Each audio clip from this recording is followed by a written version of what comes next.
ታዋቂ የእግር ኳስ ተጫዋቾች ዛሬ ባሉበት ደረጃ የደረሱት እድለኞች ስለነበሩ ብቻ ይመስላችኋል? በጭራሽ አይደለም። ከስቴዲየም፣ ከዋንጫ፣ ከገንዘብና ከዝና በፊት የነሱ ጉዞ በትንሽ ሜዳዎች፣ በከባድ ልምምድ፣ በመውደቅና በመነሳት፣ በእምቢተኝነትና በቁርጠኝነት እንዲሁም በትዕግስት የተሞላ ነበር።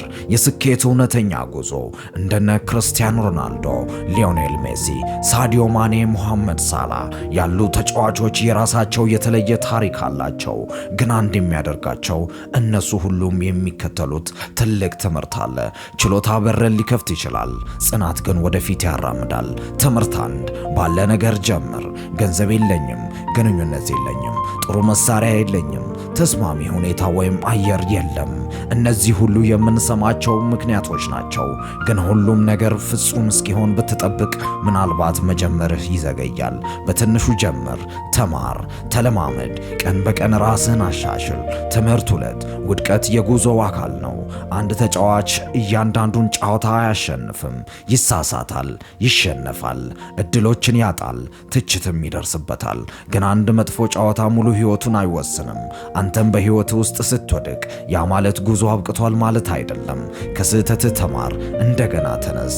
ትምህርት ሶስት፣ ተነሳሽነት ብቻ አይበቃም። አንዳንድ ቀን ልትማር አትፈልግም። አንዳንድ ቀን ልትሰራም አትፈልግም። አንዳንድ ቀን ልምምድ ለማድረግ ኃይል እንደሌለ ይሰማሃል። በዚያን ጊዜ ዲሲፕሊን የሚለው የህይወት መርህ በህይወት ላይ ያስፈልጋል። ተነሳሽነት ሲኖር ብቻ ሳይሆን ማድረግ ያለብህን ነገር በተወሰነ መጠን በየቀኑ ማድረግን ተማር። ማቆም ራሱን አቁም እንጂ ከሩጫህ አትቁም። ትምህርት አራት፣ የሌላ ሰውን ምዕራፍ 20 ካንተ ምዕራፍ 2 ጋር አታወዳደር። ሶሻል ሚዲያ የሰውን ስኬት ውጤት ያሳይሃል፣ ግን ከጀርባው ያለውን የዓመታት ስቃይና እንግልት አያሳይም።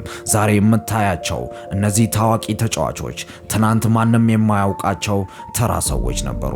ስለዚህ ከሌላ ሰው ጋር ራስን አታወዳደር፣ የራስን ጉዞ ተከተል። ወጣት ሆይ፣ ስኬት በገንዘብና በዝና ብቻ አትለካ። ራስን ገንባ፣ ችሎታህን አሳድግ፣ ከውድቀት ተማር፣ ታገስ፣ ዲሲፕሊን ይኑር። ዛሬ ማንም ለጥረትህ ትኩረት ባይሰጥም ያ ማለት ጥረትህ ከንቱ ነው ማለት አይደለም። ሁሉም ታላቅ ጉዞ በአንድ ትንሽ እርምጃ ይጀምራል።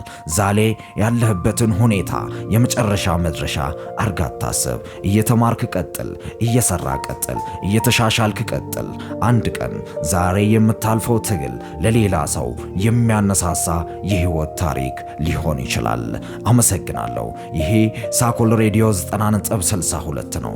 አብሮነታችሁ አይለየን። መልካም ጊዜ፣ መልካም ቀን።